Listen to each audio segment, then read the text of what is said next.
거래소 들먹이면서 우리 민간 사업자한테 규제 자꾸 하려고 하지 마라 라고 얘기하면서 온갖 대관 업무하고 언론에다가 얘기하고 하는 거 수없이 들었습니다. 앞으로 그런 주장 하지 마셔야 될 것 같아요. 아이고 제가 다 잘못했습니다가 아니라 가상자산 거래소들이 금융기관 수준의 규제를 받겠다라고 얘기를 해야 진짜 사과예요. 그게 진짜 사과예요. 사과하시려면 제대로 하셔야 돼요. 고개 숙이는 게 사과가 아니라고요. 회수 및 피해 규모 관련해서 뭐 얘기를 쭉 하셨는데, 그러면 피해자 구제를 어떻게 할 거냐라는 겁니다. 지금 보니까 지급 대상을 뭐 110% 지급하겠다라고 얘기를 했는데 페닉셀을 한다거나 해서 떨어졌을 때죠. 근데 7시 반에서 45분까지의 매도자라고만 밝혔어요. 근데 이거 보면 한 7시 쪽으로 넘어가면서부터 매도가 슬금슬금 가다가 떨어지면서 페닉셀이 벌어진다고요. 왜 7시 30분 45분 매도자입니까? 오지급 한때부터 이미 시장에는 영향을 끼치고 있었어요. 저희가 장부상의 숫자가 늘어난 부분을 탐지하고 또 이 부분에 대한 알람, 그다음에 신속한 시스템적인 대응이 부족했던 그 내부 통제적인 측면에서의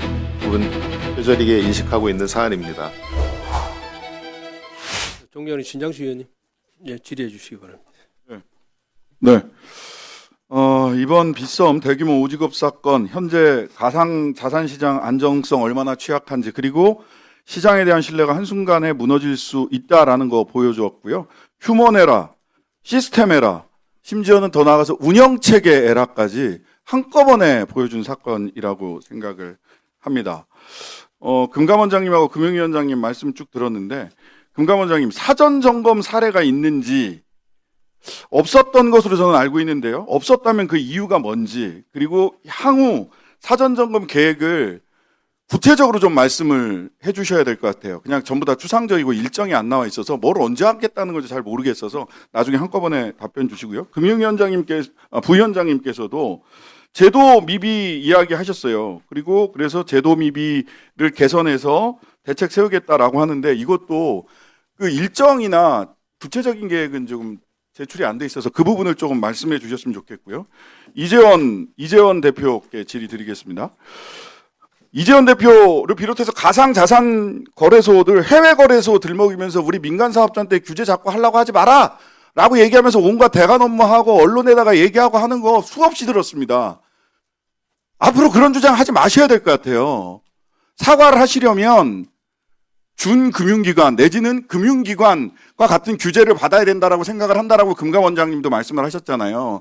그냥 추상적으로 아이고 제가 다 잘못했습니다가 아니라, 이제 빗썸 같은 곳이 자산 거래소가, 가상자산 거래소들이 금융기관 수준의 규제를 받겠다라고 얘기를 해야 진짜 사과예요. 제대로 된 사과를 안 하고 계시는 겁니다. 소비자 보호와 관련된 규제, 이제 무슨 뭐 해외 사례 어쩌고 저쩌고 들먹이지 않고 받겠습니다. 그리고 내부 통제에 대한 규제, 금융기관과 동일하게 받겠습니다. 위험관리 체계 규제, 내부 위험관리 체계 규제, 금융기관과 동일하게 받겠습니다. 이게 진정한 사과입니다. 귀에 듣기 좋은 소리 하는 게 사과가 아니라고요. 저는 이재원 대표께서 지금 제 질의 끝난 다음에 제 말씀이나 여기 와 계신 분들의 뜻이 대부분 동일할 겁니다. 이와 관련해서 금융기관과 동일한 규제를 받겠다, 그건 못하겠다, 우리는 여전히 민간 사업자니까 해외 사례대로 해주세요, 이렇게 얘기할 건지 입장 분명히 밝히셔야 된다고 생각하고요. 밝히셔야 됩니다. 예, 그게 진짜 사과예요. 사과하시려면 제대로 하셔야 돼요. 고개 숙이는 게 사과가 아니라고요. 저는 이 사건 보면서 사전, 그리고 이 진행 과정, 사후 대책, 그다음에 피해 구제 모두의 문제점이 있었다라고 보는데요. 첫 번째, 국민들이 궁금해하는 거예요. 다음 슬라이드 좀 넘겨주십시오. 자, 인지를 19시에 했는데 자동 차단이 안 됐어요. 자동 인지도 안 되고 자동 차단도 안 되고 차단 완료가 40분이 지난 다음에 있어요. 그다음에 금감원 보고는 20시 23분인가 하여튼간에 더 늦어요. 또 1시간 정도. 공지하는 데까지 오지급부터 5시간 23분이 걸립니다. 실제로 승인과 지급 사이에 아무런 시스템이 없어요. 그죠? 그 다음에 사태가 왜 커졌냐 보면 아까도 보시다시피 중간에 패닉셀이 있었다라고 할 정도로, 그죠? 보고와 차단과 보고 이런 차단 완료와 보고 요 사이에 패닉셀이 있었다라고 스스로 인정하시잖아요. 그죠? 이게 사태를 키운 거죠.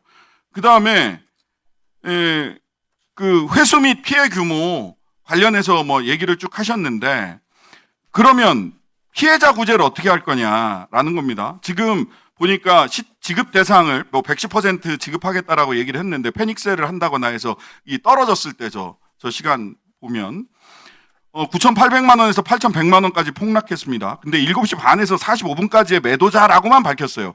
근데 이거 보면 한 7시 조금 넘어가면서부터 매도가 슬금슬금 가다가 뚝 떨어지면서 패닉셀이 벌어진다고요. 왜 7시 30분, 45분 매도자입니까?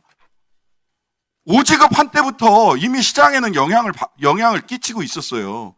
이 대상과 범위 늘려야 된다고 보는데 여전히 7시 30분부터 45분까지 자기의 책임 범위를 축소하려고 하는 거 아니냐. 피해 어떻게 보상할 건지 조금 더 구체적으로. 자, 그럼 비선부터 먼저 답변해 보세요. 의원님 지적하신 부분 잘 인지하고 있습니다.